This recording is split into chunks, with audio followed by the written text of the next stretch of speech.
ഒറ്റപ്പെട്ട ശക്തമായ മഴയ്ക്ക് സാധ്യതയുള്ളതിനാൽ വരുന്ന ഞായറാഴ്ച എറണാകുളം ജില്ലയിൽ യെല്ലോ അലർട്ട് പ്രഖ്യാപിച്ചു.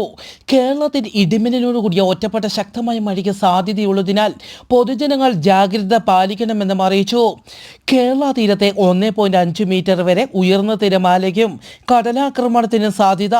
മത്സ്യത്തൊഴിലാളികളും തീരദേശവാസികളും ജാഗ്രത പാലിക്കണമെന്നും മത്സ്യബന്ധന ബോട്ടുകളും വള്ളങ്ങളും ഹാർബറിൽ സുരക്ഷിതമായി കെട്ടിയിട്ട് സൂക്ഷിക്കണമെന്നും ബീച്ചിലെ യാത്രകളും കടലിറങ്ങിയുള്ള വിനോദങ്ങളും പൂർണ്ണമായും ഒഴിവാക്കണമെന്നും അറിയിച്ചു. ഓസ്ട്രേലിയയിലെ ക്വീൻസ്ലാൻഡിൽ ജാസ്പർ ചുഴലിക്കാറ്റ് വീശിയടിക്കാൻ സാധ്യത. വടക്കൻ ക്വീൻസ്ലാൻഡിൻ്റെ പല പ്രദേശങ്ങളിലും ശക്തമായ കാറ്റിനും പ്രളയത്തിനും സാധ്യത. മണിക്കൂറിൽ 140 കിലോമീറ്റർ വേഗതയിൽ കാറ്റ് വീശുമെന്നും കാലാവസ്ഥാ കേന്ദ്രം അറിയിച്ചു.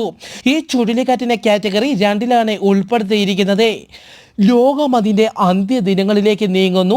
ആകാശത്തിനും ഭൂമിയിലും നക്ഷത്രങ്ങളിലും അതിൻ്റെ അടയാളങ്ങൾ കണ്ടു തുടങ്ങി. തുടർച്ചയായി മത്സ്യങ്ങൾ ചത്തുപോകുന്നത് മറ്റൊരു വൻ ദുരന്തത്തിൻ്റെ സൂചനയാണ്. ജപ്പാൻ തീരത്താണ് വീണ്ടും മത്സ്യങ്ങൾ ചത്തുപൊങ്ങിയത്.